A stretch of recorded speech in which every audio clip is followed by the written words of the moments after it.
I'd like to call this Planning Commission public hearing to order. This public hearing is to hold a hearing on ordinance 2025-559, an ordinance to amend the City of Newcastle Municipal Code, Chapter 320, zoning code regarding the Historic Area Commission membership. It was sponsored by Councilperson Brian Madaway. And can I read this and then we'll have public comments? So let me. So ordinance 559, an ordinance to amend the City of Newcastle Municipal Code, Chapter 230, zoning code regarding Historic Area Commission membership. Whereas the council of the City of Newcastle, City Council, possesses the authority to adopt, amend, modify, or repeal the City of Newcastle Municipal Code, City Code. And whereas the Historic Area Commission provides valuable guidance and oversight to safeguard the heritage of the city, and whereas the City of Newcastle has within its boundaries sites, structures, and history so profound that two were included within a National Historic Park established in 2014. And whereas the first state National Historic Park sites, two sites within the City of Newcastle, the Sheriff's House Welcome Center and the Newcastle Courthouse Museum, are an important part of the city's history and architecture. And whereas providing a standing opportunity for a representative from the first state National Historic Park to provide perspective, talent, and resources to the Historic Area Commission would promote the preservation and protection of the City of Newcastle's important historic and architectural resources in perpetuity. And whereas the City of Newcastle has adopted into its 2020 comprehensive plan goals to strengthen and enhance relationships to positively impact historic preservation amongst stakeholders. And whereas the City Council has determined that it is in the best interest of the city and its residents to amend the city code to allow the first state National Historic Park superintendent or designee to participate in Historic Area Commission discussions as a non-voting member. Now, therefore, making the express finding that the provisions of this ordinance enhance and promote the health, safety, and welfare of the City of Newcastle, be it ordained by the Council of the City of Newcastle as follows. Section 1, City Code, Chapter 230, Zoning Code, Section 230-50A. Creation of Historic Area Commission is hereby amended as follows, with deleted text indicated by bold, strike through, and new language identified by bold, underlined text. Historic Area Commission is created. The commission shall consist of the following 7 new in substitution for 6 members: an architect licensed in the state of Delaware and having interest and knowledge in the protection, preservation, and restoration of the historic character of the city, appointed by City Council. The architect shall be a non-voting member who shall serve in an advisory capacity. 2 city residents having municipal voting privileges and appointed by City Council. 2 city residents having municipal voting privileges appointed by the mayor, subject to confirmation by the City Council of Newcastle. A planning commission member appointed by City Council. The superintendent of the first state National Historic Park or designee is invited to participate as a non-voting member in an advisory capacity only. That's new, a new addition. At least 3 voting members shall be residents of and have legal or equitable title to property in the historic district. Terms. The terms of office for members shall be 3 years. The 5 incumbent members of the Historic Area Commission at the time of the adoption of this section shall continue to serve the balance of the respective terms. The architect, member of the Historic Area Commission, shall be appointed by City Council within 90 days of the adoption of this section. No member of the Historic Area Commission may serve more than 2 consecutive terms, provided, however, that no term limitation shall apply to the non-voting architect and the First State National Historic Park members. Members may, after a public hearing, be removed by City Council for inefficiency, neglect of duty, malfeasance in office, or other good cause. Section 2. If any section, subsection, sentence, clause, or phrase of this ordinance is for any reason held to be unconstitutional or invalid, such decision shall not affect the validity of the remaining portions of this ordinance. Section 3. In the event any existing ordinances or parts of ordinances are in conflict herewith, the provisions of this ordinance shall control. Section 4. This ordinance shall become effective immediately upon its adoption by City Council. First reading, second reading.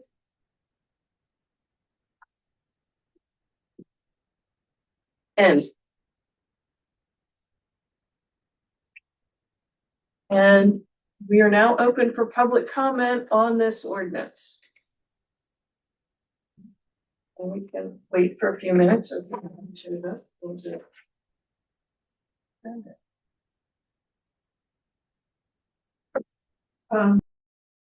Need a quorum for this, or is it, then we did that? No, okay. Not listed on our agenda. But we have, That's what we found in the past, that may not. well, You know, whatever. Got a lawyer here, we could ask my lawyer. It's just public comment right now. So you don't need a quorum for public comment? Okay. Just asking. Yep.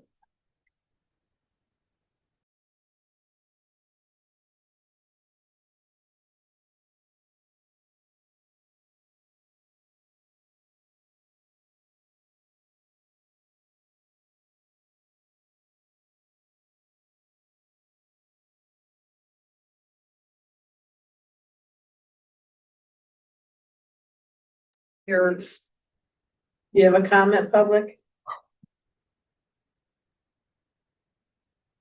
Good evening, everyone. Okay. Brian Mattaway, 628 Delaware Street. Here just for a couple of reasons. First is say happy Thanksgiving and happy holidays to you all. To thank you for your service too and for the betterment of the community. And to also affirm my belief in the merits of the ordinance that you all are have before you. Not get into the detail, but I do believe it's merited. Protocol has been established at the appropriate time, City Council meeting. I am and will be prepared to expound. Thank you. Thank you. Thank you.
Grace, Yes. Grace. Yes.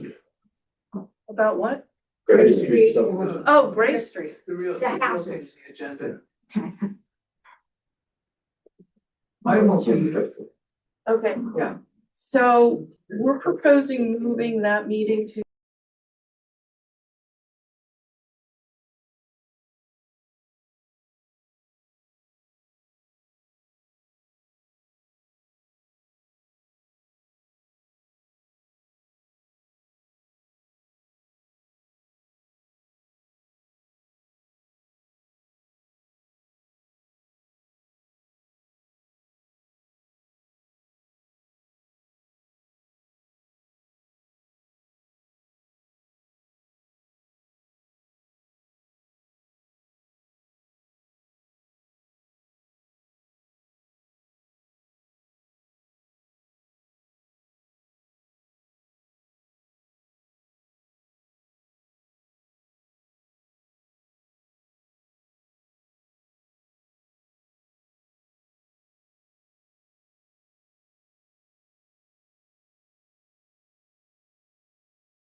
I hear a second. Could you repeat that, please? I didn't have the recording on. Oh, sorry. Right. Since we've had no public comments, do I have a motion to close the meeting, please? The public hearing? Bree Rivera, second. All in favor, aye? Aye. Opposed? Okay. Go back as you were. 7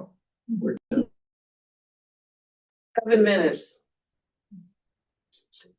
You did, smart.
I'd like to call this meeting to order. We'll start with the roll call. David, would you? David Maskey. Cynthia Downey. Kristen Zumar. Ray Rivera. Margot Rain. Tamara Stoner. Stephen Franklin. Reverend Aaron Moore. Okay. We can confirm we have a quorum. First item of business is approval of the minutes from the October 27th meeting were distributed. Are there any corrections or changes to those minutes?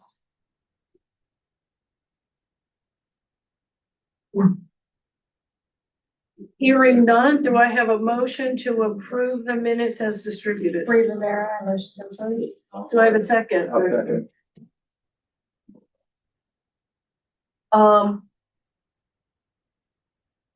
All in favor, say aye.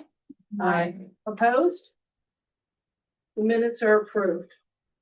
The next item of business is public comments related to these agenda items. If you'd like to make a public comment about any of the agenda items, please proceed to the podium. You'll have 3 minutes. And please, write down your name and address and introduce yourself. Yeah. Go ahead, please.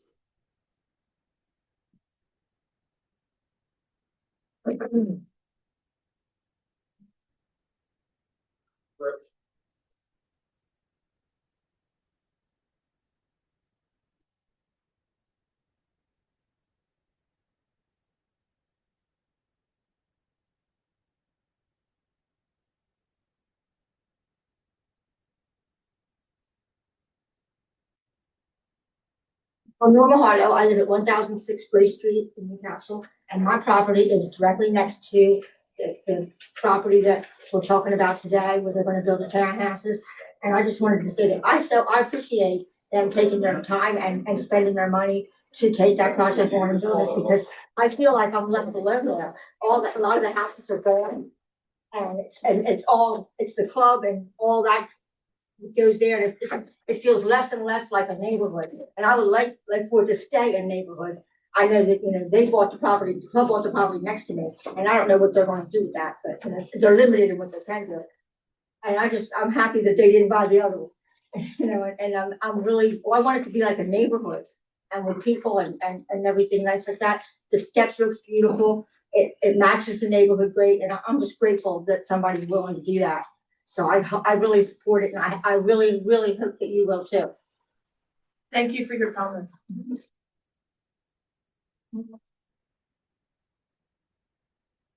Anyone else? You want us to wait till we get to the next item or? There's only or just- one time to You're do the public developer, right? comment. He's for the. Oh, if you're, no, Okay. you can wait till I you're just wait wanted till to be your clear, I turn. didn't miss- For 3 minutes. Don't worry. We won't let you miss your turn. I'm following.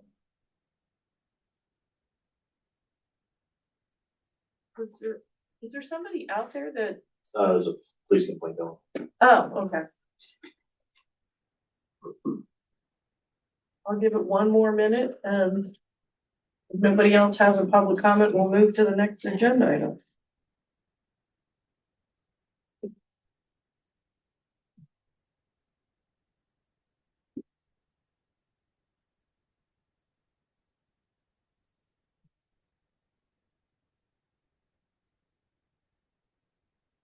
Okay. So next agenda item, since there seems to be no more public comments, is discussion and possible vote regarding the preliminary subdivision plan of lots 1 through 6 at 1004 Gray Street. Is that you? And you are? My name Okay, is, so you can hear me. My name is Dennis Hume. I'm with Wood and Associates. I'm the civil engineer for this project. And here tonight is the owner, John Steele, and his daughter, Crystal.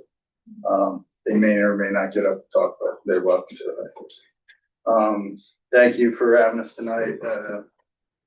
I'm here to present to you this preliminary subdivision plat for this property that is, it fronts on three streets, Gray Street, 10th Street, and School Street. It's originally was a house there that was previously demoed about a year or so ago. We're here tonight to present a plan to take the existing lot and divide it into 6 individual residential lots for the purposes of constructing 3 semi-detached buildings. They're all individually on individual properties, single family, semi-detached dwellings that will front on 10th Street. Part of the development of the lot will also be improvements made to 10th Street, such as curbing and sidewalk, as well as improving the sidewalk along Gray Street. And then obviously adding utilities such as sewer and water to serve the property. They're townhouse type buildings that have a single 1-car garage and a single 1-car driveway in the front for parking. They're 3 stories total in height.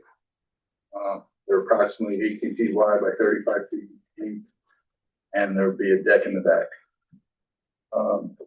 Previous to the meeting tonight, we were at the Board of Adjustment meeting back in September because the lots themselves needed a few variances, such as lot size, and the buildings also required setback for the front and side to make the buildings fit. All those variances were approved, so we are good there. And I think if unless you have any questions, I can answer about what. David, you have a question? The only question I have is, it's really, I think, for the planner and solicitor.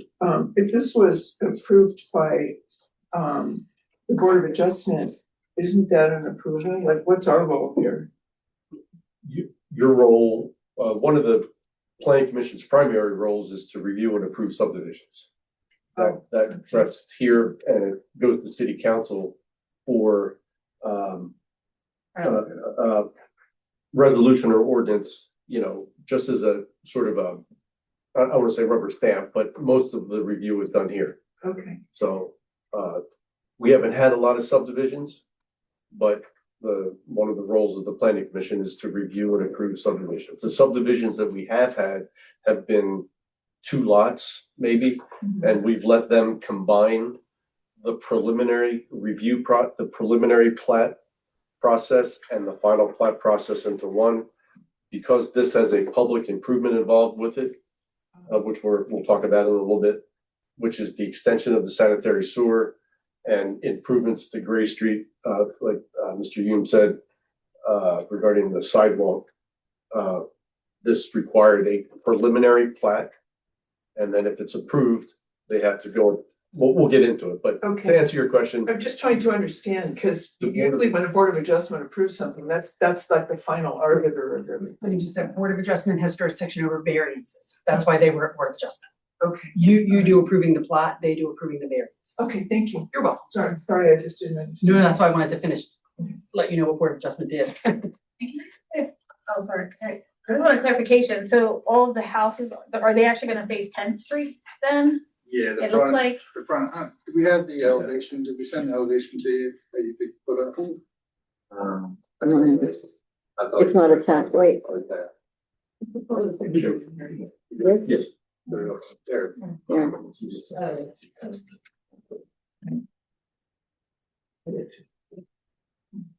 Yeah, so that's fronting 10th Street. okay, yes, I thought. There's no concerns over like the amount of traffic turning in and out on that?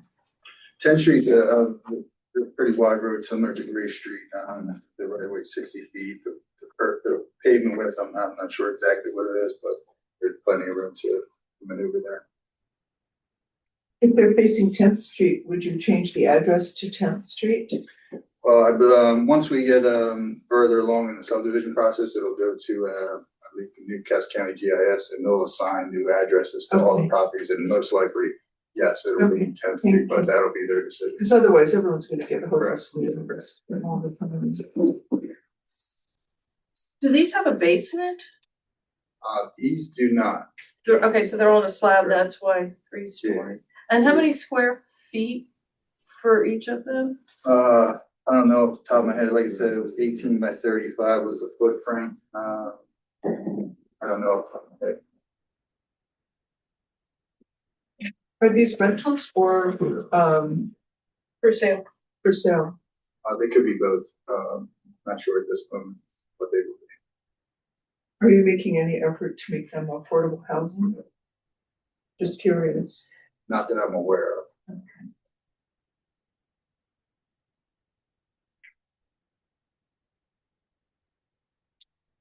Is there something there now?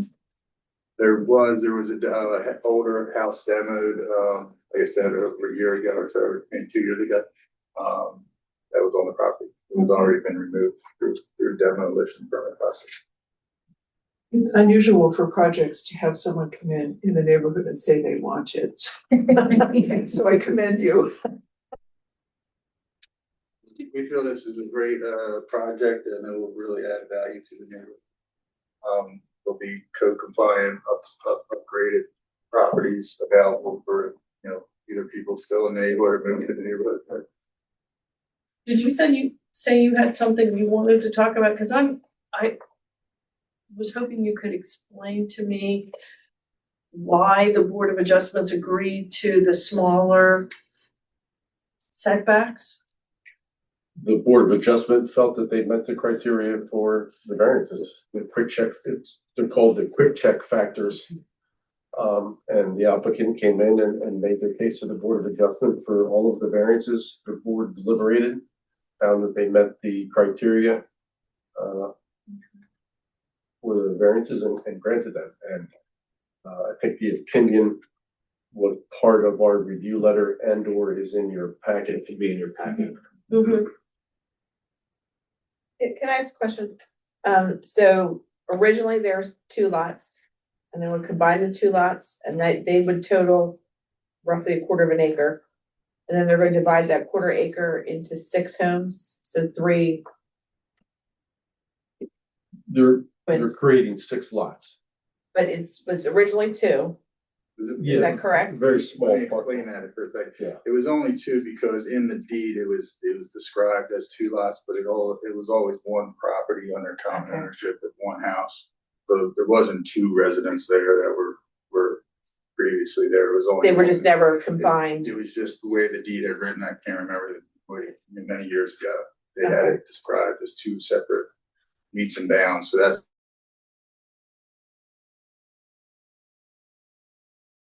Total land area is roughly 1/4 acre, correct?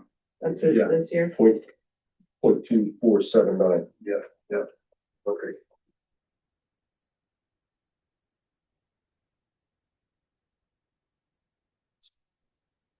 And so the sidewalk will go all the way around the corner? Yeah, there's currently sidewalk on 10th Street, but that's gonna be improved, made it wider. The standards these days are a minimum of 5-foot sidewalks, so that's gonna be improved. And then there is no sidewalk on curb currently on 10th Street, so that will all be new and we've added on there. I don't think there's sidewalk on the other side of the street, but there is sidewalk on further down to the north on 10th Street that it will tie into there, a crosswalk there.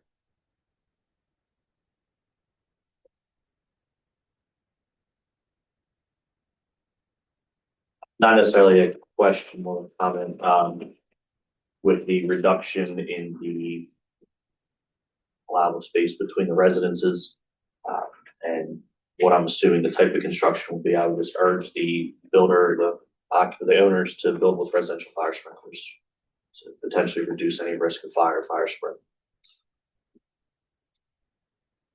It's not in our code currently, but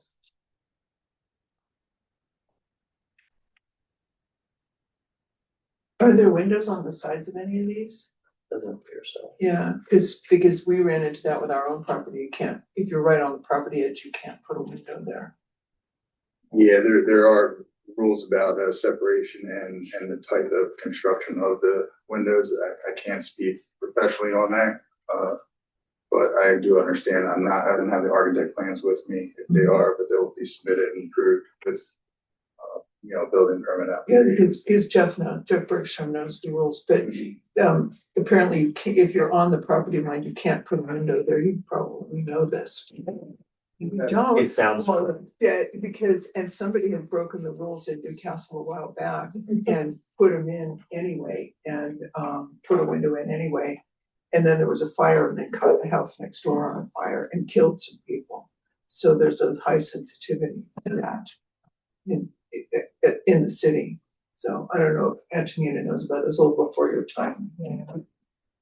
Where was it? I don't know where it was, but it was in the city somewhere. I'll check in with Jeff. Anybody have any other questions? Christy, do you have anything else you wanted to add? Well, can I briefly go over the review letter that's in your packet?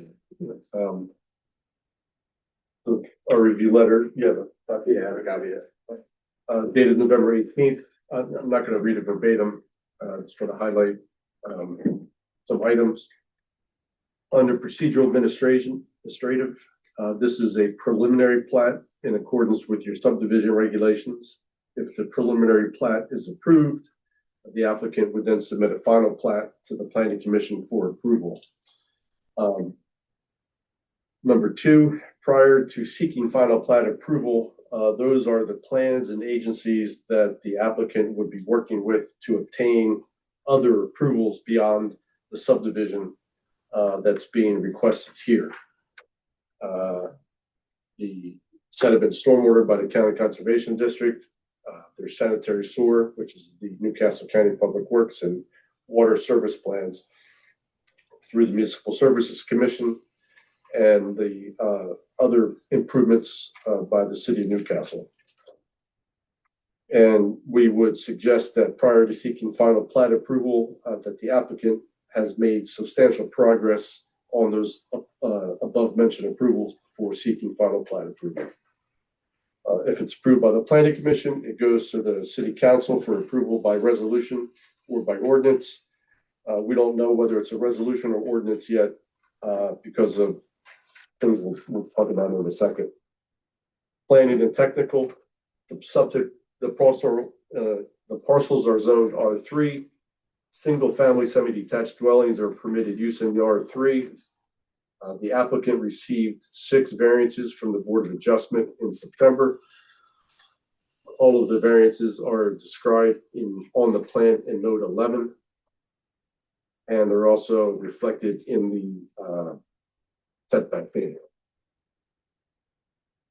Number 4, this is the first time we've had a subdivision that actually is proposing public improvements. So there is, the applicant is proposing to extend approximately 150 linear feet of sanitary sewer in 10th Street, which would be dedicated to Newcastle County.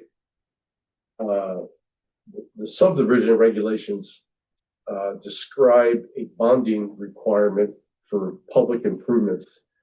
And this is something that we haven't dealt with, but it's a very common aspect of of subdivision regulations. And it's one of the primary functions of the subdivision regulations in that when there are public improvements involved, as soon as this plat gets recorded in the recorder of deeds, the owner can sell lots. And the purpose of this requirement in bonding the cost of the public improvements that are part of the subdivision is as soon as the plat gets recorded, they can sell lots. And then we can't have people buying lots. And if something were to happen to the developer, they go bankrupt or whatever, and the public improvements don't get done, the city has a mechanism, has a financial surety and an agreement that they can finish the public improvements that were shown on the plan. Thus the reason for financial surety. It's usually done for streets and curbs and sidewalks, but this is like classic subdivision regulation requirement to protect owners who have purchased lots before the public improvements have been installed. What we don't know is if the county has its own guarantee process as part of your sewer agreement that you have to execute with the Newcastle County. They may have their own way of guaranteeing the installation of the public sewer. But we will also need a financial surety and some sort of agreement for the proposed sidewalks and the road restoration that we're recommending. Number 5, water is provided by the Municipal Services Commission. 6 talks about the sidewalks that are being proposed. Number 7, because of the disruption and the trench that will be in 10th Street as a result of the sanitary sewer extension, and the fact that there will be 8 laterals, 6 sewer laterals, 6 water services connections, each having their own trench patch. When we have trench patches in that close of a proximity, we just typically restore the entire width of the road instead of having, 6 trench patches and then another horizontal patch along 10th Street. So we're recommending a full width street restoration of 10th Street along the street frontage. That is number 7. 8 is again mentioning that the street restoration and sidewalks have to be guaranteed in accordance with 213-14 of the subdivision regulations. Again, just because we don't do this a lot, number 9 talks about survey monuments. Every subdivision regulations I've ever read requires survey monuments to be installed as part of the survey, as part of the subdivision process to help future surveying in the future. And number 10, the zoning ordinance, which regulates off-street parking, requires 2 off-street parking spaces required for each semi-detached unit. And the off-street parking spaces are being met by 1 space in the driveway and 1 for the garage. That's a commonly accepted way of accommodating off-street parking. Can you just explain what a survey monument is? Because I never heard of that before. In it's a survey monument that It's like a marker. yeah, it's a 4x4 the property corners of the Yeah. lots. So there'll be 6 lots of property corners we staked out, so 10 years from now, somebody could do a survey and say, here's the corner. Got it. It consisted of either It's metal. like something that's identifiable with like a machine or Yeah. metal Metal detector. I think the regs call for concrete monuments, and it has a XY coordinate associated with it, Okay. northern and eastern. We should have done that like in the 1700s. Yeah. Would have made life a lot easier. Thank you. That's all I have. Anybody have any questions? Anybody have any questions, further discussion? I think it's great that you're gonna do something good here, Yeah, it's not an apartment building, but it's restoring part of the city, which is nice, so it's a good thing. And also, I appreciate that the design that you're showing, while you can't say it's exactly colonial per se, it does sort of fit with the spirit of the city, so that's noted by me anyway. Just, I wanted to clarify, the applicant doesn't have any issue with the full width restoration of 10th Street? I don't think so. It seems reasonable. There's gonna be 5, because one of them there's already a sewer line there for the one that's on Gray Street. Name of that. No big deal. But anyway, how about if we put a 10-inch pipe without bothering the road and only one access to the main line? Can't do that? I doubt that the county would. If it's the county sewer, but I'm fairly certain the county will want individual sewer laterals to each unit. Well, there will be one to each unit, but there'll be another one in the front of them. A big 10-inch pipe with one lateral going to the main sewer line. We did ask if we could do that, they didn't, They didn't, they shut it down. okay, then there'll be 5 going to it then. I guess, can I clarify, when you say restoration, you basically buy like a mill and overlay? Yes. I understand. Not the whole road though, right in front of the units? So that would consist from Gray Street to the alley, correct?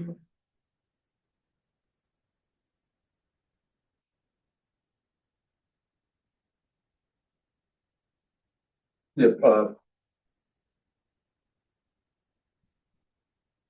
yeah, we have to work out the details. Yeah, I but, mean, we- You know, we can about have- from the sanitary sewer manhole in Gray Street to, you know, some tie-in point on School Street. I don't know.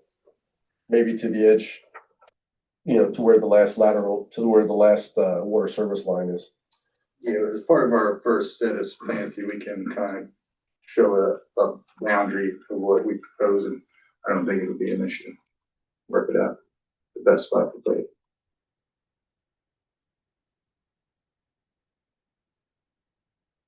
God, Cyril is gonna look at me.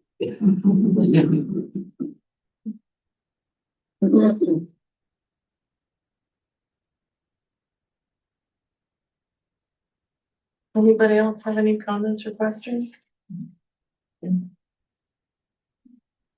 I would really suggest that if you are, you know, leaning towards approving it, that you approve it conditioned on the applicant addressing the comments from our letter.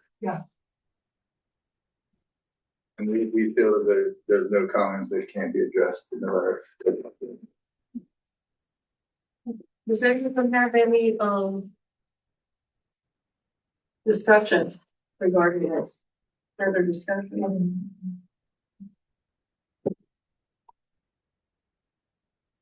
Do I have a motion for approval?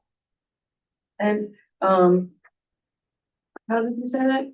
Technically, that they address the approval, assuming they address the issues raised in your letter dated, November 18th. thank you. So a motion to, preliminarily approve with the conditions that they comply with numbers 1 through 9.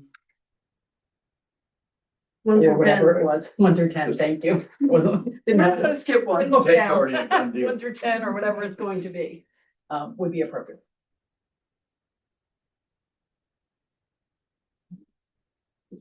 Somebody wanna make that motion for me? Okay. Stop our conversation. Oh, go ahead. There's more than 1 through 10, so the whole letter.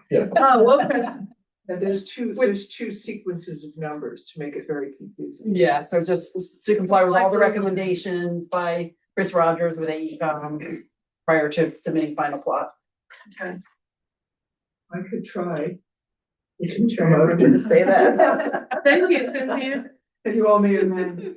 I move to approve the subdivision proposed for, the property at 1004 Gray Street as a preliminary approval, with, the understanding that the conditions identified in the AECom letter of November 18th, 2025, be met, prior to, should we say prior to the plat being returned for final approval? Or something like that. It can all be done before that, right? That they're just addressed, because some of them are addressed. In other ways, okay. All right. Kathy's magic, so she'll take care of that, right? Absolutely. Do I have a second? Kristen, I second. All in favor? Aye. Opposed? Motion's carried. Thank you. Congratulations. Congratulations. Just, one comment for the applicant, and this is something that I missed until I read Counselor's presentation tonight. You have, our regulations require you submit a final plat within 3 months of preliminary plat. And that's tight, because we want them to make progress with all of the other agencies. Does it say just submitted or approved within 3 months? Submit, but you can get extensions, just so if you, just keep that in Not a mind. problem. We hope you're back in 3 months. Please don't. Look forward to it. Then I gotta come back and call. No, you don't. 3 months even. Thank you. Thank you very much. Thank you for coming. I mean, I really want, like, it to feel like a neighborhood, and I know that'll help, and I really appreciate it. Yeah. Oh, that's my husband. Thank you. Okay, the next item on our agenda is discussion and vote on ordinance 2025-559. The ordinance was read at the public hearing. I don't have to read it again, do I? Yeah. I'll read the title. The title is an ordinance to amend the City of Newcastle Municipal Code, Chapter 230 zoning code regarding historic area commission membership. And in summary, is there already an architect on the? Yes. So it's just adding the one member from the First State National Historic Park. Well, that's my question. So why in B does it say the architect shall be appointed within 90 days of adoption of this section? If I think this is the original Original language. ordinance. The code Okay. is the same. Or folder. Well, that's what it says. The architect member of this shall be appointed. Right. But that part goes back to the original. Okay, so it's not. Because the sixth member was the architect. Okay. Yeah, I stumbled over that initially too. I guess my only question is, does the person from the First State National Historic Park or someone from that know they're being volunteered for this? Like, I'm assuming there's been communication with them before this, or are they gonna be just as surprised as? Yeah, I'm not sure, Brian was if here. Mr. Councilman Mataway, spoke to the representative from First State National. I believe he may have, but he hasn't had the opportunity to explain, everything with his thoughts on this, because it only had a first reading thus far at council. So we don't know the history behind the reasoning. Well, it does say in there that it is kind of relates to, or did he say? Our comprehensive plan that wants to build better relationships with the National Historic Park. And that would be a step towards doing it. And again, I apologize for my ignorance here. Is this like someone from NPS or is there a different? Okay. Yeah, I mean, I was gonna point out, one of the changes that they say, is that the superintendent of the First State National Historical Park Board designee is invited to participate as a non-voting member in an advisory capacity only. So it sounds like it's not mandatory for them to attend, so if they feel that their presence is not needed, they don't necessarily have to attend. Yeah. Okay. I just wanna make sure that was like clear in there. So them and the architect are not considered in when they're looking for a quorum. They're only looking at voting Right. members, correct? That's correct. I don't know that this was discussed with the Historic Area Commission either. Not yet. Yeah, It's required to be discussed with planning commission because it's related to zoning. yeah. It's not required to be discussed with the historic area commission, whether or not they will discuss it. No, that's to be determined. Because their last meeting apparently was canceled also. Yes. So, I don't see anything wrong with it. But I'm kind of struggling to see what value it brings, to be honest with you. One value might be that, it would acquaint them with some of the Historic Area Commission rules that they're currently violating. So, for example, they have a plastic sandwich board sign out in front, which is expressly forbidden in the Historic Area Commission, in the Historic Area Guidelines. So, the rest of their building is beautiful, it's all nice, but it would be nice if they applied in all the other ways as well. I would say, having spent quite a few years on the Historic Area Commission, that it needs as much advocacy as it can get. So if this brings more advocacy, great. But if the person participating is not particularly knowledgeable about historic area architecture, maybe they designate someone who is in their group, I don't know, but, maybe it'll be good, maybe it'll be nothing, it's hard to know. I don't think it'll be bad, but it might not be much. So we're just voting to move it along, correct, essentially? You want to recommend it to council or not?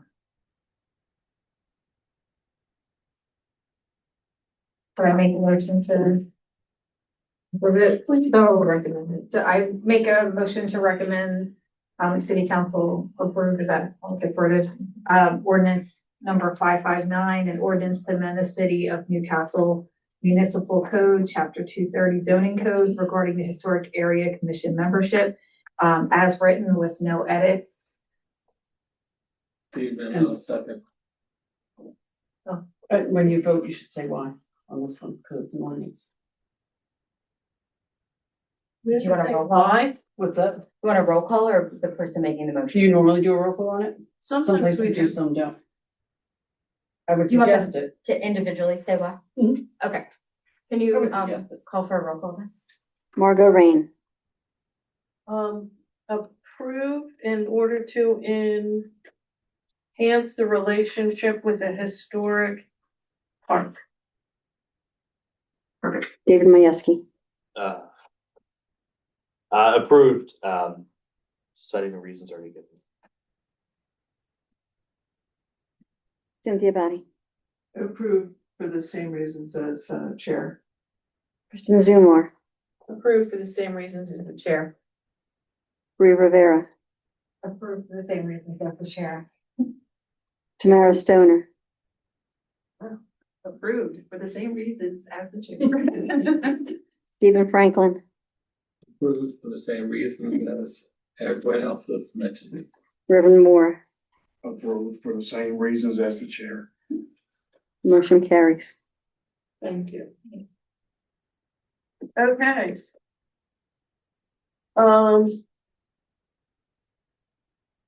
Ms. Hatfield? All right. Well, thanks everybody for giving me the chance to talk about stuff with you. I really do want to do it as a discussion. Nobody likes to just be read to. So if you have any questions along the way, I have a slide for questions at the end, but you certainly don't have to wait. I'd rather it be an informal process, but I heard that you had some new members and so maybe it was pertinent to go over some stuff, and it's never a bad reminder for old members as well. Who's newest? Because I haven't been here that much. So you're the newest member? Yeah. Okay, well, welcome. Thank you. I'm newer too. Mr. Hoffman, Mike Hoffman's usually here. So to this particular board, I'm newer too. So we'll get through this together. So what is the Planning Commission? First and foremost, you guys are a public body, which means you are subject to all the meeting requirements of the Freedom of Information Act or FOIA. We will get to that later in the presentation. That's the part that most people are usually concerned with because that's where you can get in a little bit of trouble if you don't comply with FOIA. So that's a really important part of the presentation. But for now, let's just say that you are subject to it, and we'll come back to that in a little bit. Predominantly, you guys are responsible. Your main duty is the comprehensive plan for the town. That's a huge one because you have to have that under state code, obviously, and it is what we call the constitution of the town, right? Whatever's on that comprehensive plan is what you have to do for development and growing the town, and anything that's not consistent with that plan cannot be done. So it's a really important piece of what you do. And that comprehensive plan, I might skip around a little bit because I like to just talk, but that comprehensive plan has to be redone every 10 years and reviewed every 5 years. And then you also have to report on it every year. So did we skip? Mm-hmm. Yeah, I'm sorry. It's okay. My apologies. Okay. So in Newcastle County, the Planning Commission consists of 9 members. Under state code, it can be anywhere from 5 to 9, but you all have chosen to have 9. And each of you are appointed by the mayor and confirmed by city council. And of course, you have to have 1 member of the Goodwill Fire Company at all times as well. You guys serve 3-year terms, and you can re-up. There isn't a limit to the number of times you can serve, but there is no guarantee of being reappointed. So I say you have to stay on the good graces of the mayor, right? If you wanna do more than 3 years, and I'm teasing when I say that, but you do have to ask, you do have to ask again. It's not an automatic reappointment if you want to serve again. You do have to go through that process again and get yourself appointed and confirmed by, your city council. So vacancies are filled the same way. If somebody leaves early from their term, it's going to be an appointment by the mayor with confirmation by the council. You can only be removed for good cause, and a public hearing has to happen before that. I know nobody's going to get removed. We're just giving you all the information about how things happen around here. We made a procedure that identified reasons for people to be removed. I don't know if you're aware of that. No, I was not aware of it, actually. Not in preparation for tonight. I didn't see it. It had a lot to do with appearing at meetings and not missing meetings, because it was affecting our quorum, that one. Understood. So isn't it published on the website somewhere? Yeah. Do you remember how many meetings? Was it It's if you miss 3, I three? think. Yeah. 3. And there was some rules about consecutive versus non-consecutive, but yeah, because we had trouble. Yeah, good. We're Well, doing better now, but yeah, that was one of the things. And there was a recognition that it still had to go to city council, but there was a reason. There's for a particular reason. So we can follow up and send you that information as well. But there's a bunch of other reasons, but that was specifically, I guess, put into a. It's not codified, but rules, I guess. Yeah, gotcha. Okay, thank you.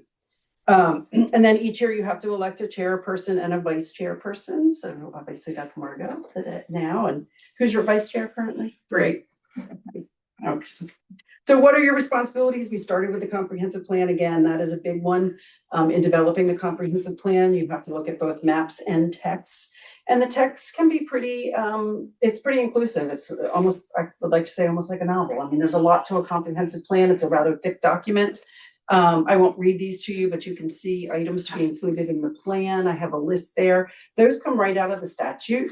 And it's really very simple as far as when you're doing your plan, you can go to the Office of State Planning website and you can literally print a document that's many pages long, but it has check boxes and it goes through each of these things. So as you're discussing them and developing them, you can literally check the boxes and make sure that you are covering everything, which is a great planning tool for you. And so next November, there's a change. yes, so Okay. next And November, it's it's just one 2026. small change. Yeah, Okay. 2026. It's one small change. But the change is they're adding the category of climate change and resiliency. So that's going to be one of the things that you have to look at in your comprehensive plan. I have in a later slide, I have your index of the current plan now. You'll see that's not in there because it wasn't required. So that's an addition when you do your next plan after 2026, November 2026. A lot of us have now read the whole comprehensive plan over the last few months. Great. That's fabulous. Because we had to do our 5-year. Oh, gotcha. Yeah, we went through it a chapter at a time and discussed it at our meeting. Yeah, and you have The developed a last- document to submit now, as from what I understand. Yes, yep. That's great. Reverend Moore's got to read it all. I was gonna say something, but I won't. I was gonna say I already did, but Yeah. I'd have to repent. Careful. So as I said, the comprehensive plan has the force of law, which means essentially it's your constitution. And if things are submitted to you that are not consistent with the comprehensive plan, you can't approve them. Now, if the city really does want those things, there is the option of amending the comprehensive plan, but that's got to be done in order to approve something that's not consistent with the plan. It has to be amended in order to be able to bring those things into the city that you might want. Next is just a link to the Office of State Planning website. You can go to that website and of course, as I said, print the planning tool with the check boxes and just read up about the comprehensive plan and the requirements of that plan. Again, as Cynthia just pointed out, a lot of you are familiar with it now. And then there's just the list of requirements set out for you. The big things that you want to consider when you're going through the comprehensive plan, I mean, all of it has to be considered, but the really important and bigger things are, of course, the force of law requirements. You have to remember that this is the Bible of your land use planning. So you want to think of that as you're coming up with your text and the things that you're saying, as well as your zoning designations on your map. Future annexation areas, whatever gets approved, if you have other things you want to possibly annex in the future, if they're not on that comprehensive plan map, that's gonna require an amendment. And the amendment process isn't always fast. So you wanna think about those things at your 10 and 5-year mark and get those on there. Think forward thinking. Areas of concern, you certainly want to address areas of concern with the State Planning Commission. You don't want to overlook those, but address how you're going to deal with those, any concerns for the town or city, excuse me. And then land use designations and future land use maps. You just want to make sure on the maps you're really designating what your zoning classifications are going to be, and that you pay attention to that again, so you don't have to go back and make amendments, because it's not a very fast process. They're never perfect. You are gonna have to make amendments every once in a while. So you can't anticipate everything that's gonna happen, but you can do the best that you can. And with 9 of you, that's pretty great, because that gives you a lot of people to kind of figure out where the city's gonna go. The preliminary land use service reviews comprehensive plans. I'm going through this issue right now. They are a very helpful resource, but they are not the end game. So you really want to get in their good graces as much as you can, but at the end of the day, if they won't approve what you're going to do, you can choose to do it anyway. Not the course of action we prefer for everybody to work cohesively. But you'll find as you're going through this process that they'll come back and want you to talk to neighboring towns. They'll want you to talk to DNREC. They'll want you to talk to other organizations to make sure they're in agreement with what you're doing. And so those are things that you're gonna have to go do in most circumstances. And hopefully everybody can come to a good resolution so nobody's mad. Yeah, please. There's also a pre-plus review when you're starting your comprehensive plan. You go to plus at the onset of your planning to talk about things that the state is, interested in or concerned about before you start the process. To hold off any potential, negative comments at the end. So. Yeah, I mean, they really are a great resource, because they're gonna tell you, this is what we're looking for, this is what we won't like, this is what we will like. But it's important to know at the end of the day, it's ultimately the city's decision, but you really do, they're a great resource for you to try and get everybody on board with what the city wants to do. So, I included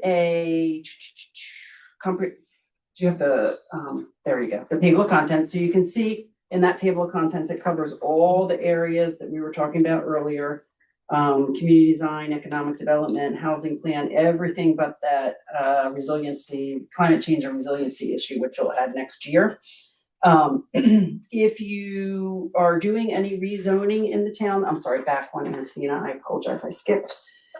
When you're doing any rezoning in the town, you have to update that comprehensive plan within 18 months. And you also have to file an annual report of trends, issues, and things that are going on. And again, reviewing it every 5 years for your update. In 2 slides, we have your current comprehensive development plan map. Very pretty, very colorful. So that's what you're submitting and what you're changing. If you're ever changing and amending it, you can use that as their base and then just show the changes so that Plus understands what you're trying to do. Any questions on comprehensive plan? All right, so the second big function is the zoning change review.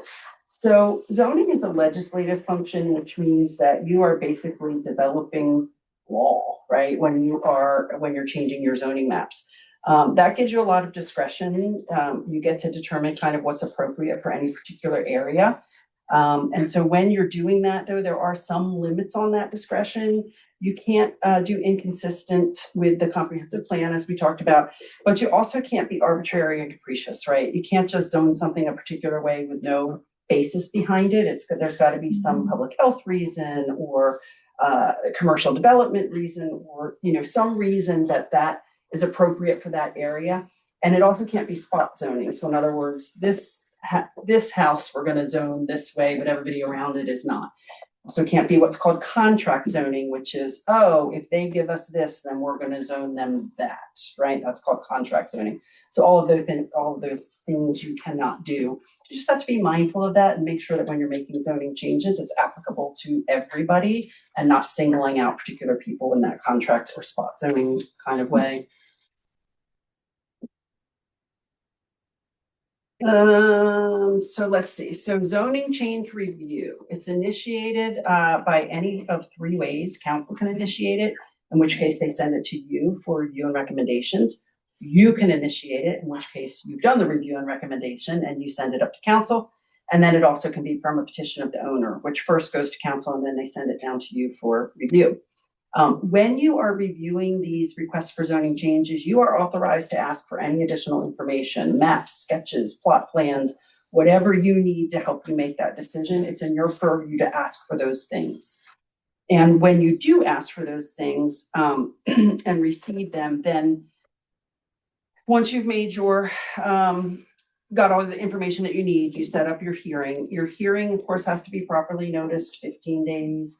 Has to go to all the people that are on the lands that are for the proposed change within 100 feet adjacent to those lands and within 100 feet across from those lands. It has to be posted on the property, and it has to be published in the newspaper. All that is at least 15 days ahead of time. And so, excuse me. Once you have that hearing, then you do have to make a decision within the later of 2 dates. That's either 90 days from when it was submitted to you, or 60 days if you requested additional documentation from when all that documentation came to you. So you do have a timeline for that. In a later timeline, I was talking about, you have a 40-day review that we'll talk about in a little bit. What happens if you don't meet that timeline? Doesn't say in your code necessarily, but there's a lot of case law out there that says if you don't meet that timeline, it is presumed to be approved. So you want to make that timeline. You don't want to be the test case to find out that no, that it isn't approved and you're stuck with it now, right? Now, that doesn't mean that there aren't circumstances where you might need more time and that might be appropriate, but you want those to be far and few between, and you want to communicate that to the applicant because, most of these applicants have attorneys. If you need more time, they are often agreeable to give you that more time. They want the approval. They don't want to get denied because you didn't have enough time to review it, but communication is key on that so that you don't have a situation where it's automatically approved. Yes, ma'am. Do other commissions have in their comprehensive plan what happens if the approval? There are some codes, there's some people in their code that actually state what the case law has held, which is if they don't do it in that amount of time, it's approved. Yeah, you actually find that in some municipalities' codes. I'm just wondering if this is not something we should look at adding for our 10-year review. That's why I'm asking. Mm-hmm. Well, not for the, it's not in the, I'm sorry, I misunderstood you. Not in the comprehensive plan, it's in the code. In the code. It's in the code. So not the who they comprehensive code? plan. No, in No, their the city municipal code. code. Oh, in our municipal. It's not in yours, but other municipalities do have it. Oh. And that's why, because it's not in yours, well, first of all, it's not, it isn't, there's an argument it isn't automatically approved because that's not in your code. But in jurisdictions where they don't have it in their code and people have gone to court, pretty consistently, the courts have ruled that it was approved, unless there was really some information about why that deadline couldn't be met that wasn't arbitrary as well, just laziness, not getting a quorum together, things, there was actually a reason it couldn't be approved.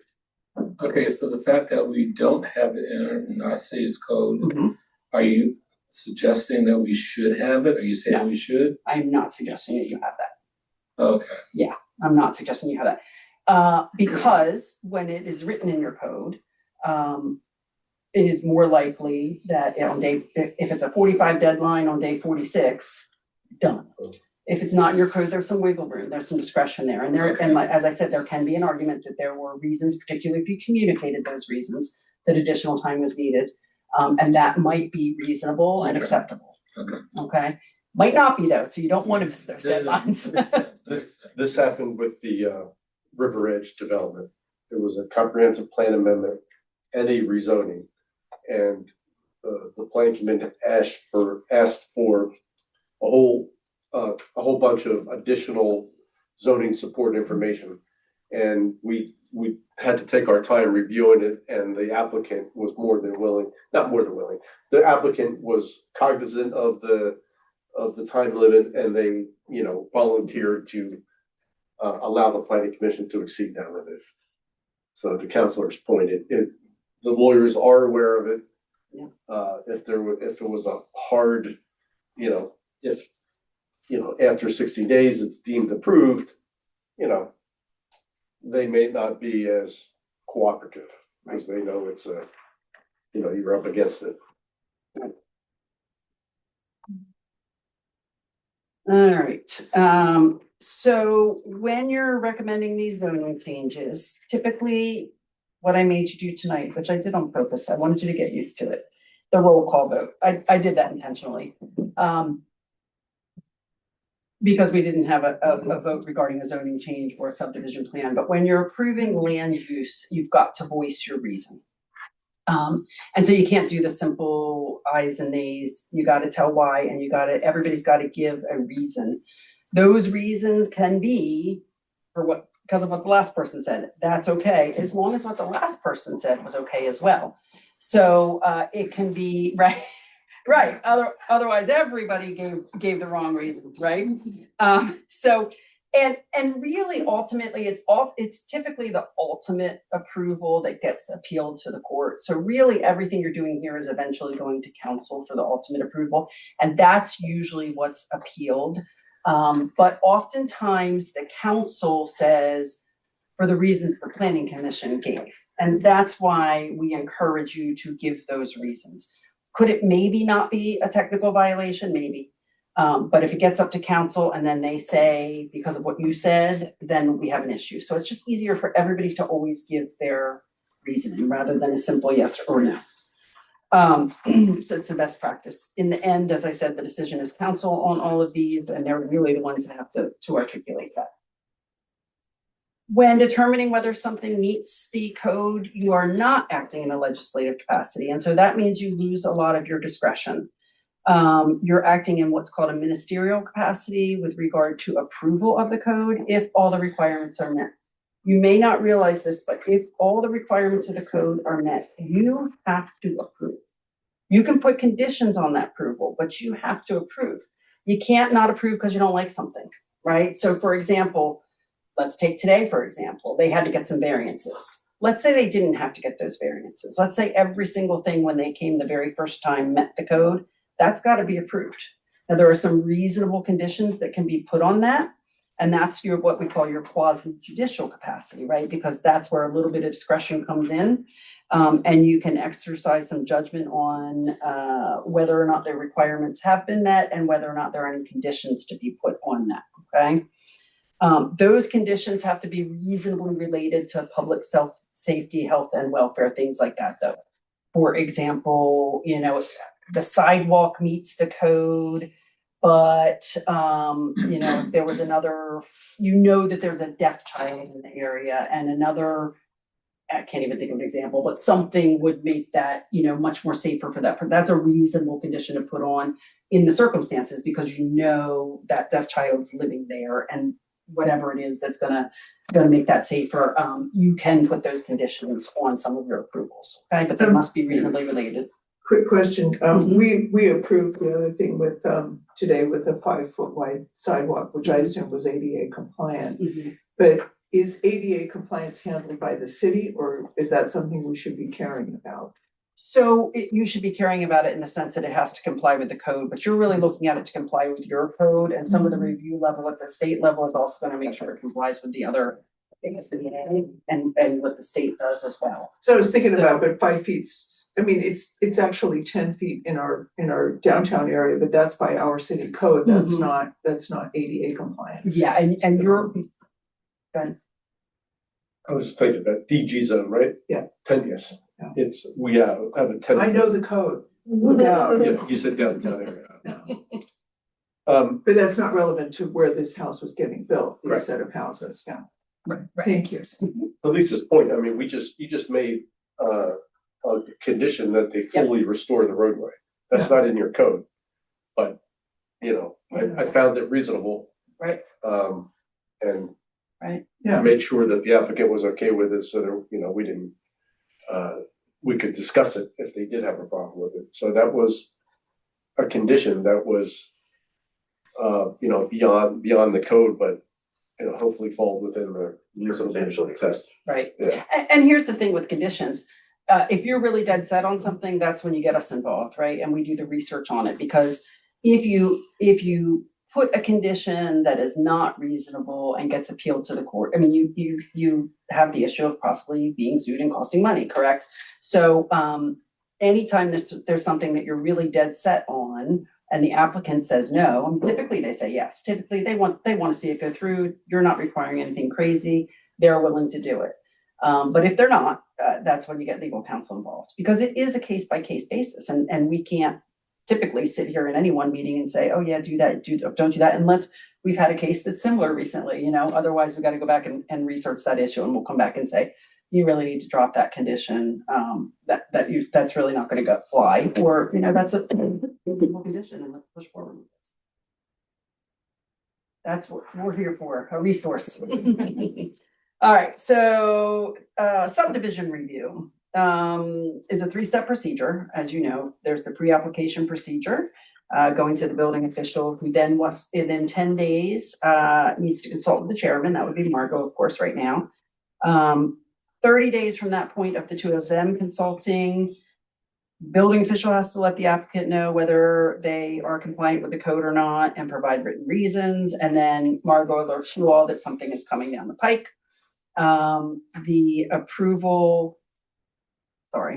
The conditional approval must be applied for within 15 days of the hearing for consideration. And then if approved, after the hearing, the conditional approval must be put in writing by the chair. And if disapproved, reasons stated, of course. Then the final plot goes within 3 months of approval over to, back to you all, and then over to council. Full disclosure, I mean, a lot of these subdivision time limits, I mean, this comes from a code from the 1950s that got, passed on and passed on and passed on. And full disclosure, we did not consult with the chair when we got the contest. No, to ask you about that. To that end, we should make it a point to provide a written approval letter to the applicant within whatever. I think it was 15 or I lost. So we need to draft a preliminary plan approval letter. That kind of loop closing is a general administrative weakness in the city, unfortunately, and I think it's related to the fact there's not enough humans to do it, but that's an issue in Historic Area Commission as well.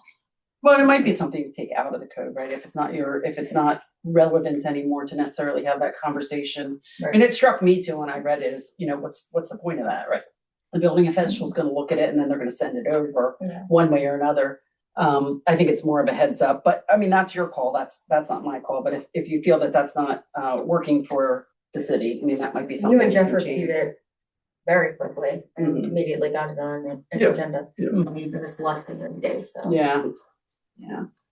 Is the building official Jeff? Yes. Yes. Oh, as opposed, okay. Yes, that's correct. Yeah, because usually if we have something new coming, Chris will let me know ahead of time. They submitted to Jeff, and Jeff, Submitted. through Antonina, passed it on. Yeah. And that's okay. I mean, if as long as it's coming down the chain.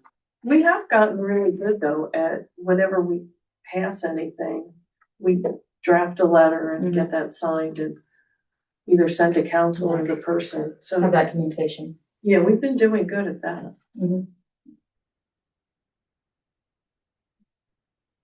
So this is the 45-day approval, subdivision review versus the 90-day approval with the zoning.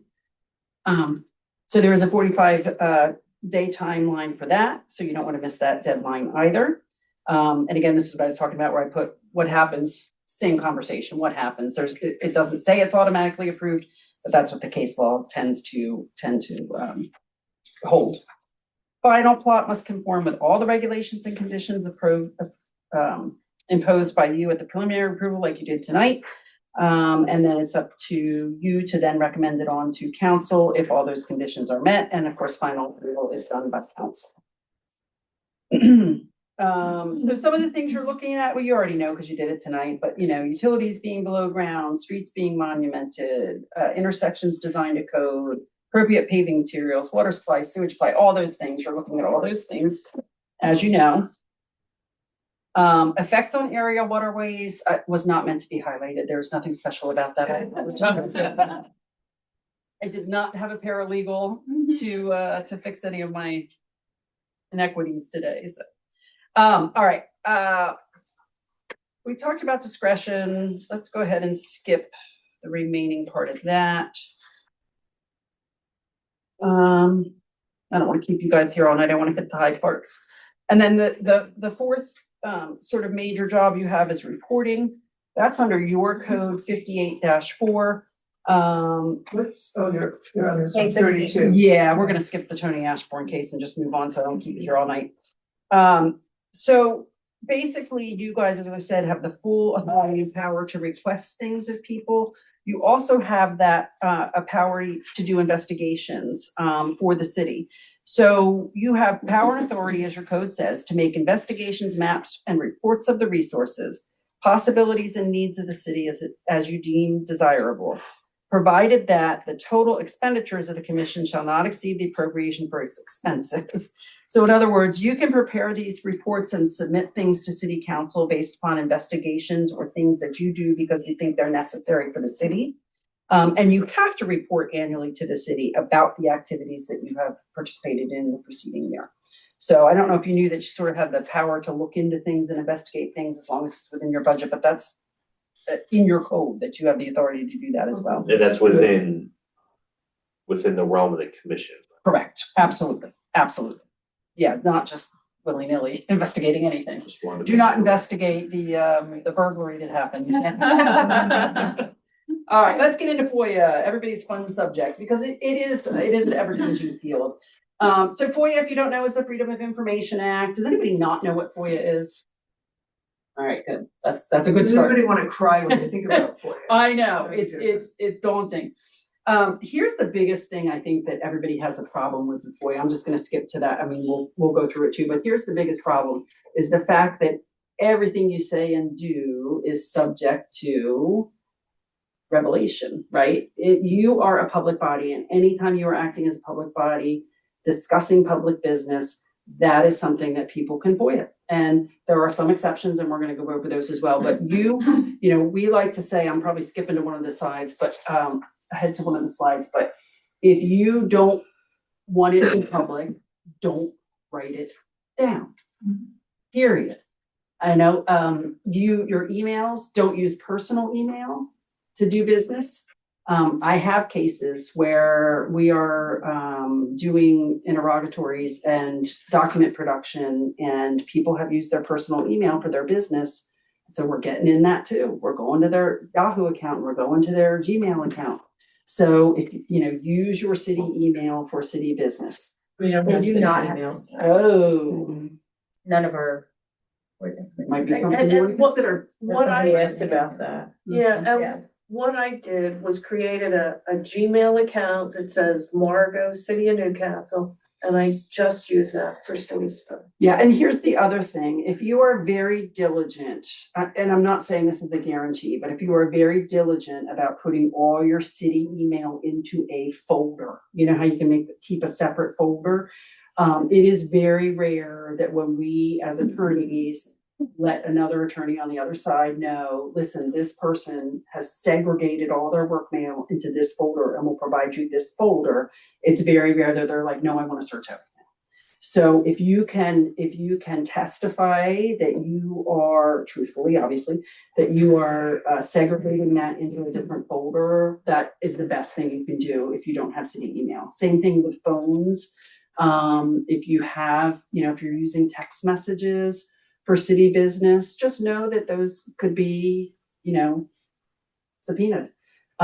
Here's the good news with phones and even with email. If something is subpoenaed, if there is a lawsuit, which is rare, I wouldn't be super concerned about this, but it is something you have to think about. The communications are going to be between you guys or between the person that's suing or between you guys and counsel. So nobody is going to be subpoenaing your conversation with your mother or your conversation with your child. So just make sure that those conversations are separate, right? Don't put your child, Margot, don't text Bree and put your child on it. Those are the things you just got to be careful of, okay? FOIA is basically two parts. FOIA is the open meetings, and then FOIA is the documents. We skipped ahead to the documents a little bit, but let's go back to the open meetings just so that I don't drive Antonina crazy with skipping out of order, okay? The public policy of FOIA, I'm not going to read it to you, but if anybody cares, there's an actual public policy statement about why we have FOIA, which is basically for transparency. The open meetings requirement, of course, requires that all public meetings be open to the public. That means basically you cannot meet or send emails to a quorum of the members for the purpose of making a decision or even discussing public business if you have a quorum, okay? If there's doubt, that discussion should be advertised and made public, period. If you have any doubt that is subject to FOIA, make it public, okay? A meeting is a formal or informal gathering of a quorum for purposes of discussing or taking on business. And so, well, let me get to that in a minute because I'm going to skip. For your public meetings, of course, they have to be noticed 7 days in advance with an agenda, with the time and the place of the meeting. If for some reason you can't come up with the time and the place, you just have to post it as soon as you can. But really, it should be within 7 days. Regularly scheduled meetings means any meeting that you have on a periodic basis, and it must be a conspicuous notice in the principal office of the public body, as well as, I guess on your website is what you're doing now, right? Yes. Okay. If you plan to do virtual meetings, you can do that, but you have to say so in the notice. And if you have to reschedule a meeting, you have to give notice as soon as possible, but no later than 24 hours before that meeting. Special meeting also has to have 7 days. There are some circumstances where it can be less than 7 days if it's an emergency. In that situation, certainly consult with us to make sure that can be done. If the agenda can't be given in the 7 days, it doesn't necessarily cancel the meeting, but in most situations it does because there have to be specific identifiable reasons that it couldn't be. And then you have to also say why that is. If you're doing the virtual meeting, the meeting notice has to tell the public how they can monitor or participate in the meeting. It has to have an anchor location. So what is an anchor location? It is a location in the jurisdiction which is open to the public and where at least one member attends the meeting. So if you all want to do a virtual meeting, you can do it, but somebody has to be here and somebody has to be running the monitor. So basically 2 of you have to be here because I'm pretty sure you might be the only one who knows how to do it. So that's your anchor location. And then the people that are participating, they have to be able to identify witnesses and members. They have to be able to see people. So you do have to have the video as well as the audio. All participating members and witnesses can simultaneously do one of the following. They have to be able to hear the comments of everybody, and they have to hear the comments of you that we just talked about that. Documents that are being used have to be able to be visible to people virtually, except for executive session, at which point you would turn that off. They have to be able to monitor the meeting and provide public comment. Interestingly, I was looking at some recent FOIA decisions before I came here tonight just to see if there was anything new and interesting. And there was an opinion, somebody filed a FOIA request because they sent a comment to be read at the meeting for the virtual meeting as a virtual participant. And it was not read, they wouldn't read it. And they said that that was a violation of FOIA, and they held that you do not have to read comments. Yeah, they said that that is not the form of electronic participation that is required in a virtual meeting. So that was an interesting recent decision. Well, because our rules say written comments have to be sent in by a certain time Mhm. in the other day of the meeting. That's correct. That's correct. And then you do read them. And most jurisdictions do read them. This was 100% virtual meeting. And they said you had to participate if you wanted to, because I guess, you know, I don't know why. Actually, I shouldn't suppose why, because I don't know. But it circumvents the decorum of a written comment has to come in a certain period of time. Right, Yeah. it certainly does. And I guess maybe just because it was virtual, that public body was like, we're not gonna read all those because there are only people online. I don't know, but they found that it was not a violation, so that. Believe me, if we did that here, we'd be here a long time. Yeah, that's true. All right, reasonable time, place, and manner on the public comment. If you know that, you can limit it to 3 minutes. You can limit it to the subject matter at hand. And then, of course, no decisions or public business should be done outside of the public meeting. So this next slide is pretty important, and I brought something to read for you as well. Serial quorums. So Margot and Bree, I keep picking on you too. Margot and Bree go out for coffee and they have a conversation about what happened here tonight in the Gray Street application. And they're like, maybe we shouldn't approve that. I'm not sure I agree with XYZ. And while they're talking, Cynthia calls in and they're like, Cynthia, we were just talking about that meeting the other night. What do you think about that? We don't have a forum, we don't have a decision yet, but we're talking public business. We still don't have a forum. They talk about it a little bit. Cynthia's on speakerphone. Cynthia hangs up. She calls Kristen? Yes. She calls Kristen. She calls Kristen because she wants to talk about the kids or the grandkids or whatever. But she says, oh yeah, by the way, I was just talking to Margot and Bree and blah, blah, blah. And Kristen says, yeah, I'm not sure we should have approved that either. And they continue to talk about Christmas cookies and they forget about that and they hang up. And then Cynthia goes down to the coffee shop and runs into them. And then Tamara comes into the coffee shop. We now have 5 people that have discussed this. You never had a meeting. You never all 5 were in one place. You never all 5 were even in the same conversation, but you have just made a forum discussing public business. Okay? So you have to be mindful of that. You just don't talk about stuff outside of here. Maybe 2 of you at a coffee shop, maybe. That's it. Don't go further because you don't know who's going to talk to who's going to talk to who's going to talk to who. So I brought you a recent decision. This was actually found not to be a violation, but I just wanted to read you the language of how the Department of Justice viewed that serial quorum requirement or how they come about that. Serial telephone, email, this is email too. Serial telephone, email, or other electronic communication among members of a public body may amount to a meeting of the public body. It is the nature, timing, and substance of the communications which together may turn serial discussions into a constructive quorum. For example, a public body may achieve a quorum for purposes of FOIA through serial discussions which allow members of a public body to receive and comment on other members' opinions and thoughts and reach a consensus on an action to take. It is further required that the communication involve an active exchange of information and opinions as opposed to a mere passive receipt of information. Okay? So you just have to be mindful of that and try to keep all of your discussions in the public forum.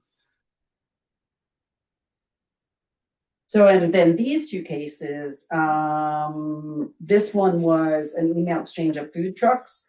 So basically the Village of Arden was having an event, let's say like your holiday event, you're gonna have a bunch of food trucks, right? All the members of the board were going back and forth about whether or not to have food trucks. And they decided not to allow the food trucks and somebody filed a FOIA complaint because that wasn't done in public and that was considered a violation.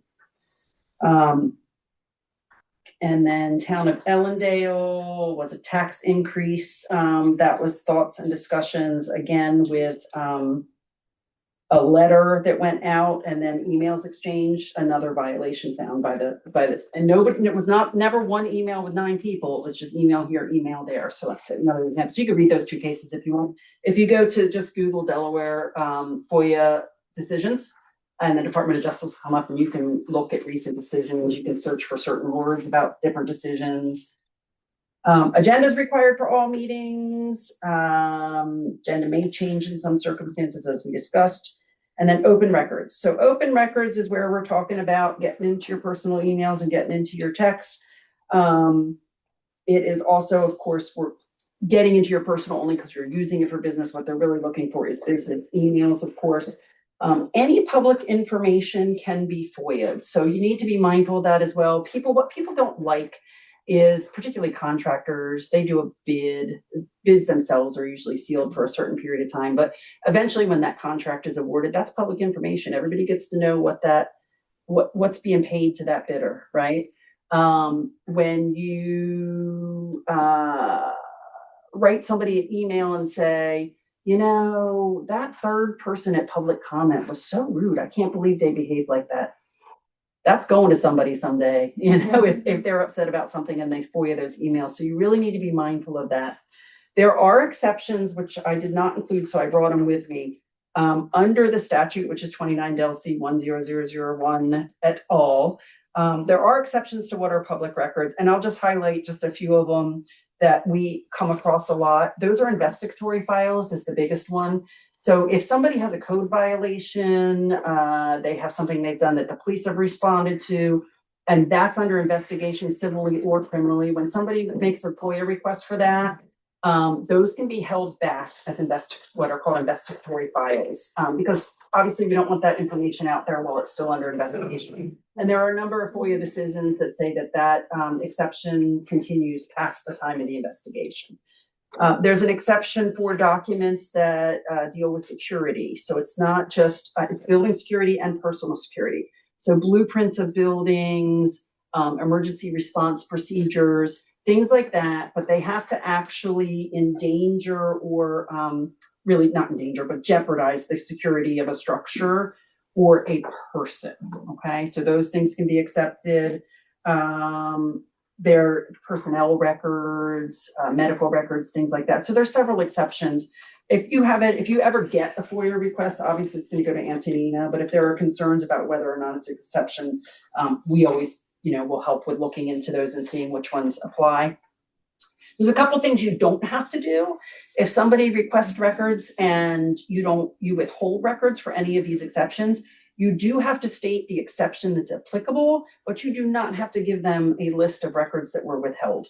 We see that a lot where people are like, well, you have to tell me what you didn't give me. No, we don't. We just have to tell you you're not getting this because this particular exception applies. They also like to ask questions a lot of times. Why did you? How did you? Who did you? Don't have to answer questions. FOIA requests are for documents, not for conversations. You also do not have to create any documents. So if somebody requests everything that was ever spent on pencils and you don't keep your budget separate or segregated for pencils versus pens, we don't have anything responsive to that request. You don't have to go find out how much money you spent on pencils. If you have it, if that's a statistic that you keep, you have to provide it, but you don't have to create any documents that don't exist. Any questions about FOIA?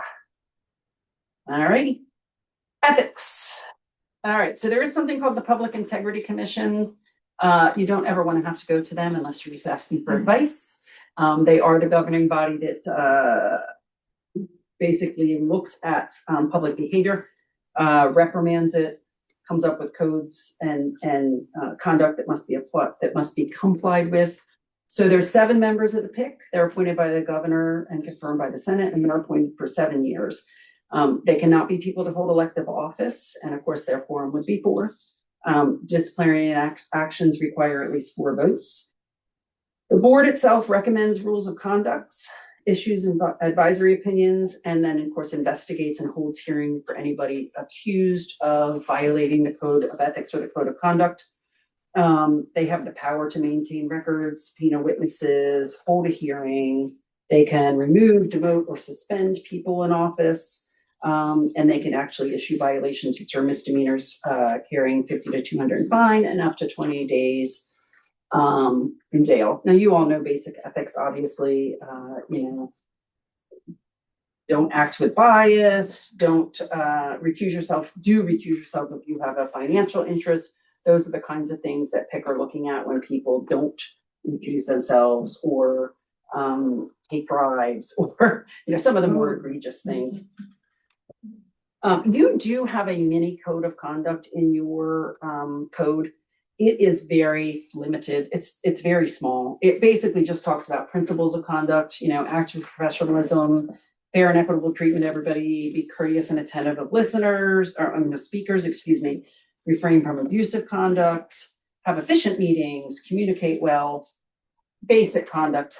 Then you have guidelines for meetings, sign in to speak, don't talk over each other, address the body as a whole. That's it. That's the limit of your code of conduct. And so in essence, as minimal as that is, you are still bound. You can have your own really aggressive code of conduct. You don't need to do that, but you do need to comply with the state code when you don't have your own code that is inclusive of that. So you do want to act in a way that doesn't appear as if you're violating public trust, avoid the appearance of impropriety. I'll tell you a story I probably shouldn't tell you. I'll probably get in trouble because this is recorded. But I also serve as the alderman for the city of Newark, and my prosecutor is 2 steps to retirement. So he comes once a week. He was a career criminal prosecutor for the state. Murders, trials, very respected, very good prosecutor. He likes to joke. in his waning years, I guess. And so he'll come into court and he's great in the sense that he really talks to people and finds out their circumstances when he's trying to make a plea. But he'll come in the courtroom and he'll talk about them being a lacrosse player or something, which was his favorite sport, and then he'll say, "So I was going to dismiss it, but instead," Bobby, you can't say that. Now, he will often say it when nobody's in the courtroom, and I know he didn't do anything differently. I know because he's doing the plea. But, sometimes there's people in the back of the courtroom and I have to remind them and say, some people don't know you're joking, right? Like you can't do that when there's people behind you. They don't understand. So that's the kind of thing, right? Avoid that appearance. If somebody's listening, even if you're doing the right thing, which I know you will be, but I'm saying even if you're doing the right thing, if it's a joke, somebody else might not take it that way. So you need to be mindful of that, particularly when there's other people around. And of course, best practices is just don't do it all. So it can't be misinterpreted, right? He's going to kill me for that. No gifts, obviously. We know there's Christmas is coming. This is an important one, right? If your next door neighbor and you have exchanged gifts for 20 years before you became a planning commission member, exchange gifts. That's not related to this job. But if somebody comes to the meeting in December and wants to give you gifts, they are not to be accepted. Okay. Now it's a tray of cookies. A tray of cookies for you guys to eat. That's fine. That's what I was going to just A add. tray of cookies, but individual bouquets of flowers for everybody. Car keys, those things. Or you don't want to do yours. Got my attention. Now, I will say this, if it's a tray of cookies from an applicant, I would turn that. I really would. If they're appearing in front of you that night, if it's a tray of cookies from a community member that just says, thanks for your service, it's de minimis, you're eating cookies, they're sharing it with everybody, fine with that. But if they're coming in for application approval with a tray of cookies, we're not taking them, okay? All right. Avoid a financial interest for private enterprises that might be directly involved with this. It does, you have lives. Somebody Just could come, recuse yourself? just recuse yourself, right? Somebody comes in here and wants to develop on a property, that you sold to them or you're selling to them so they can develop, you just recuse yourself from those situations. But you don't actively seek to get involved in any, obviously, financial things that would cause you to have these kinds of conflicts. If a person recuses, does that damage the quorum? No, because you only need 5 for the quorum. No, but I suppose there's 5 people and one person recuses. Then it damages the quorum, correct? Yes, absolutely. You just got to reschedule for another day in that situation. We gotta have more than 5 people here. Well, recusal could still be sitting here, just not voting or. Right. Yeah. So here's a case I was recently involved in, actually. There was a government official that went to town council and requested to be given a historic artifact. Their motives were good. They wanted to preserve the historic artifact. It was in a building that was getting renovated and it needed to come out of the building. And so this person said, I'll take it. I'll take care of it. I'll make sure that it stays historic. But a code of conduct complaint was filed. And the commission said that this amounted to a gift because there was no process by which they would dispose of it by bidding, even if the bidding didn't involve any finances, just we need somebody to be custodian of this for the next year. We're open a bidding process, to, whoever has the best humidor type environment that would preserve the artifact, whatever the criteria would be. If it wasn't money, if it was going to be returned a year later, it still needed to be opened up for a decision. And so somebody just taking that artifact home in and of itself was a violation of the code of ethics because it was taking a gift. So just be mindful of that kind of stuff. That was so innocent, they just wanted to preserve the artifact, but you are a public body. Somebody litigated. Yeah, but they would, the temporary custody to preserve it during renovation of the building would be considered a gift. Is interesting. So what I will say though, is that it didn't go to court. It went to an advisory opinion, but it was found to be a violation. And then code of conduct, obviously don't review in something where you have a private interest. A personal or private interest is anything which will impair your ability to be impartial. Common sense, but just a reminder, if you can be impartial, you know, you can do it, but you never want to even, put yourself in a position where somebody questions your impartiality. If you need to recuse, just recuse. You got 9 people, there's 8 more left. Let's see. Obviously, you know, you can't assist a private, enterprise, with information or advice that is outside the scope of your business, right? So if a developer comes up to you and says, hey, in that meeting the other day, you said XYZ and I didn't really understand what that meant, that's okay. You know, but to actually tell them, you need to go do this, this, and this, and this, and give them that level of advice is overstepping your bounds. The state contract doesn't, I'm not worried about that. That's just standard in our thing. I'm sorry, I could have taken that out. And then obviously do not disclose confidential information. If you have a conflict, delegate the responsibility to somebody else. If there's a reason that you actually can't do that, you do need to notify them, to avoid any kind of a violation. And then basically, you know, if anybody in your household has a financial interest in the matter, it's best to just recuse yourself because that can be imparted upon you. If you have a bias, recuse yourself, right? If you know that there's something that's going to affect your opinion, let's say, for example, you hate townhomes. You don't want any townhomes in this city, and there is no way in hell you are approving those townhomes you saw today. You have to recuse yourself. That's a bias, right? And so you have to recuse yourself from that situation. And of course, if you have any concerns at all, call us. We'll give you some advice. Anybody have any other questions? No, this This really is great. Very thorough. Thank you. You're welcome.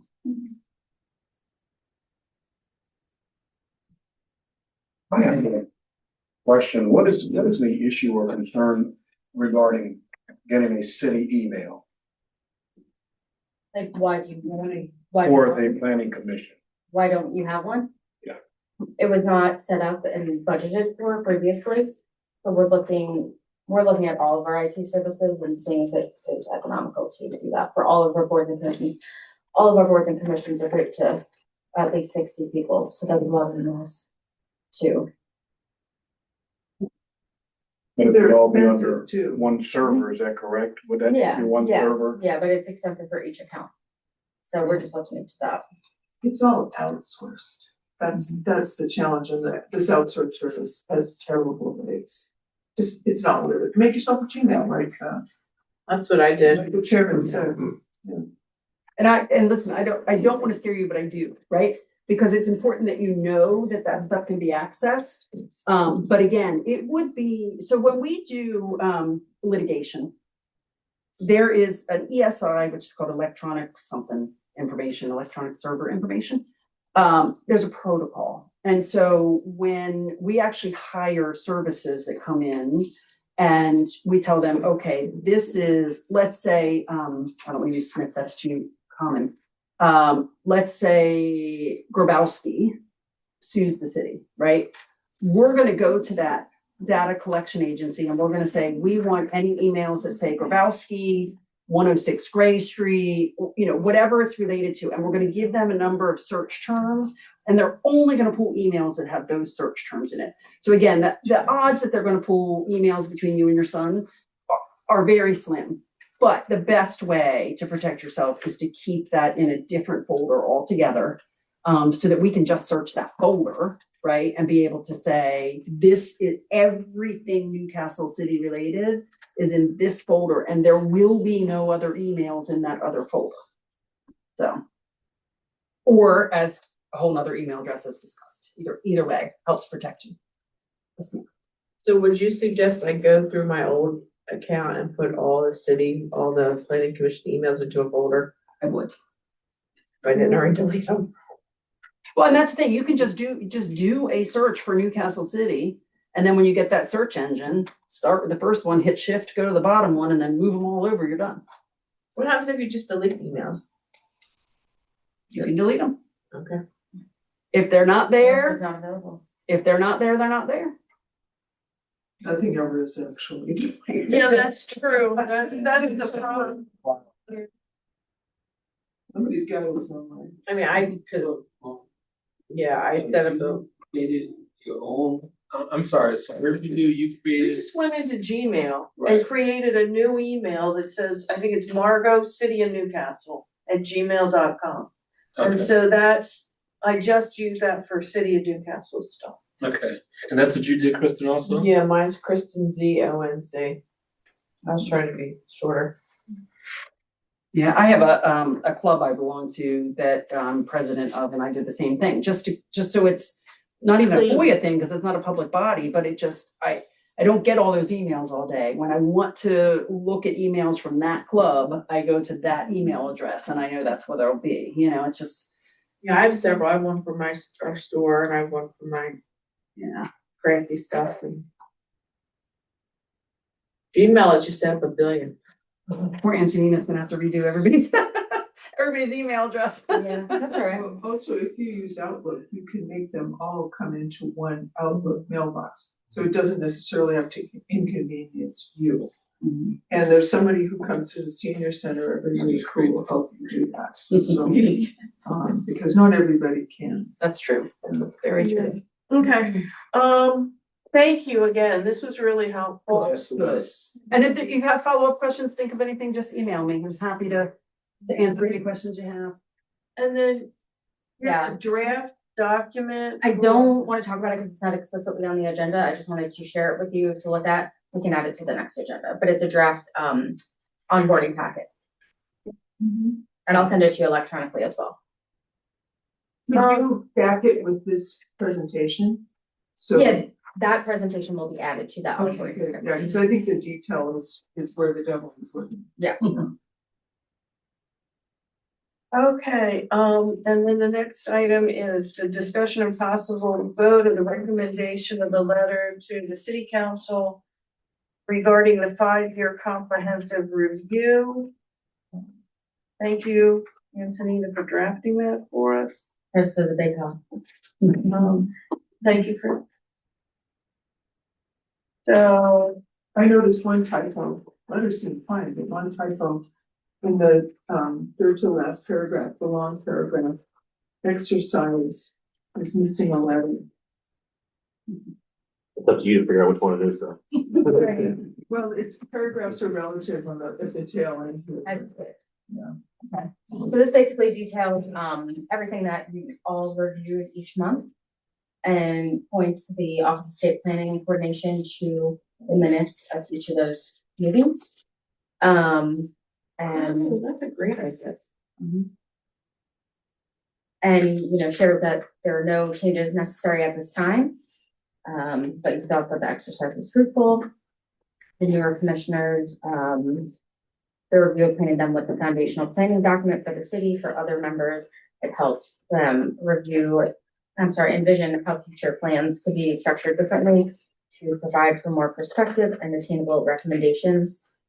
And appreciate the continued partnership with OSPC and look forward to maintaining a strong relationship. Does anybody have any changes or comments other than the typo? Yeah, so before we do that, Consistent with our conversation. yes. We will, whatever your motion is, this will refer to the city council in December or not. And then from there, depending on city council's vote, then we'll move it along to the Office of State Planning. Any further discussion on the letter? Do I have a motion to approve this letter and pass it on to the city council for approval to be then sent to the state in compliance with the review for the 5-year of the comprehensive plan? Motion to send a letter to council. A second. Do we have to do a roll call vote? All in favor? Aye. Aye. Opposed? Motion is carried.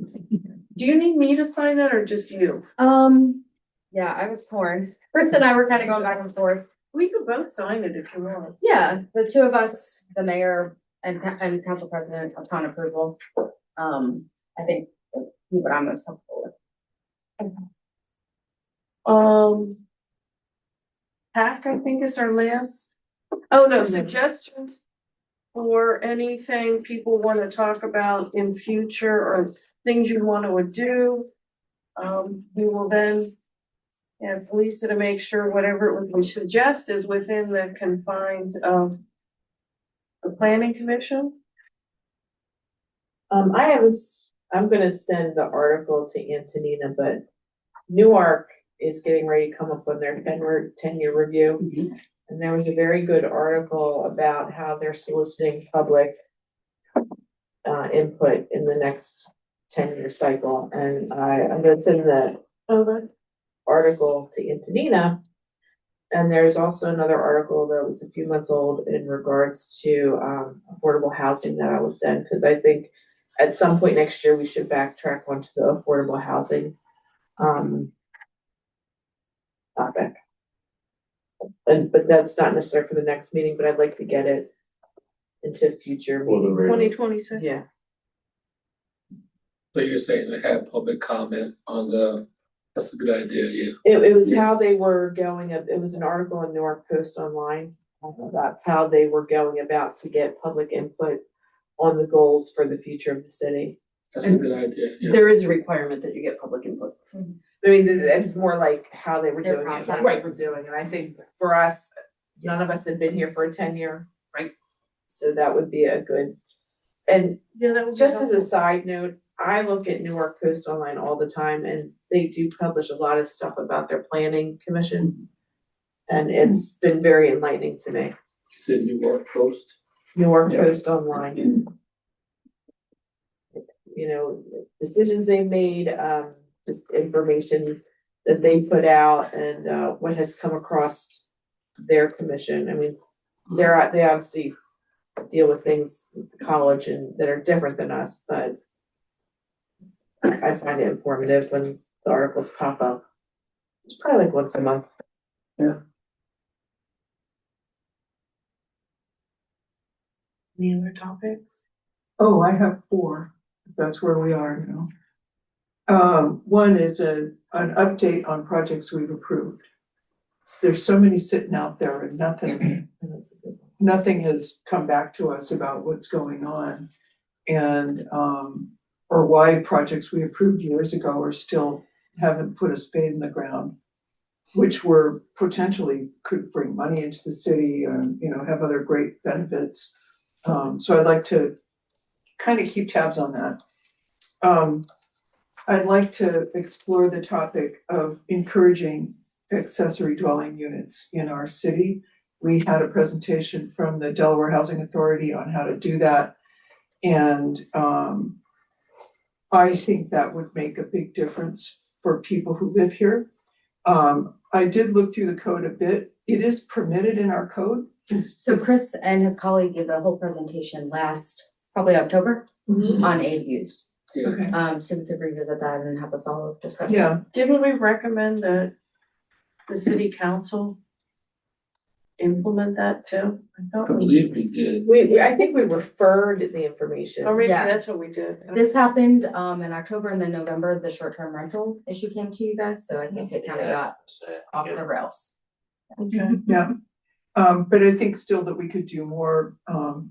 And I'd like to talk about how we could do that. And that should be bundled in when we talk about affordable housing. Yeah. The downtown gateway, I think we all kind of felt sad when we were reviewing the comprehensive plan that it's still pretty hideous and there's got to be something we could do. Let's talk about what it is we could do to recommend things or ordinances that might help push some of the improvement of the gateway, something. We need to do something. And I think that's in our purview based on section 58-4, which I loved reading about. It's an investigation and it's necessary for the city. The project has just sat there and I think it's something everybody in the whole city could get behind. And finally,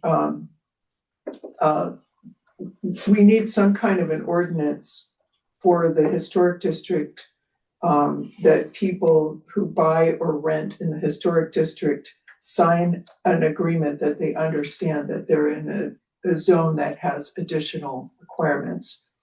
And I know it's been talked about, Some of you know I actually wrote that material. I provided it to you after Pat sat on it for a year and a half and did nothing. But I think the city council is doing something about that. they've been doing something for years. Maybe we could do something. Because, you know, not to belabor a point, but that has caused extremely serious and consequential problems for people buying properties in the historic district. So we need to address that one way or another. And, you know, there's a good solid draft of the materials that would be provided to the buyers, renters, estate agents, and others that could be built upon, which I wrote. And it's very frustrating to do work like that and just have it sit there for years. It doesn't make any sense, especially because there are so many ongoing, extremely serious problems in that area. So whatever we could do to push that, I think would be important. Those are my 4 topics. Anyone else? Topics? Okay. PAC report, Stephen. Actually, there is no hack report. The meeting was canceled due to lack of quorum. The only item that would have been on the It was agenda- canceled, due to no applications being, needing to go to half. Oh, okay, because what Lisa had indicated was lack of quorum. And the only thing that had been presented was a possible application for a resident on Harvard Street for Yeah, but then it- repair. It was a tier 1, so different. Okay, What does that acronym stand for? Historic Area Commission. Do they review everything, any outside maintenance or whatever within the historic district? Yeah, just in that, the historic resident zone and the historic commercial zone.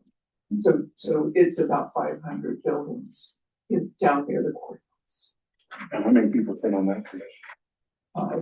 5. Well, not, maybe 6. If you include Well, 7. 7.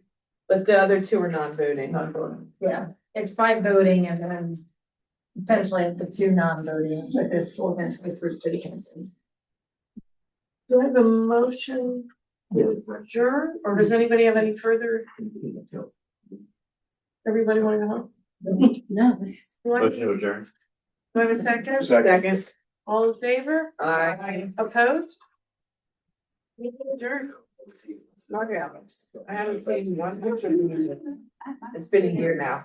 It has been a year. You're right. You're right. It's already played in the top. Not quite how it would have looked. Yes.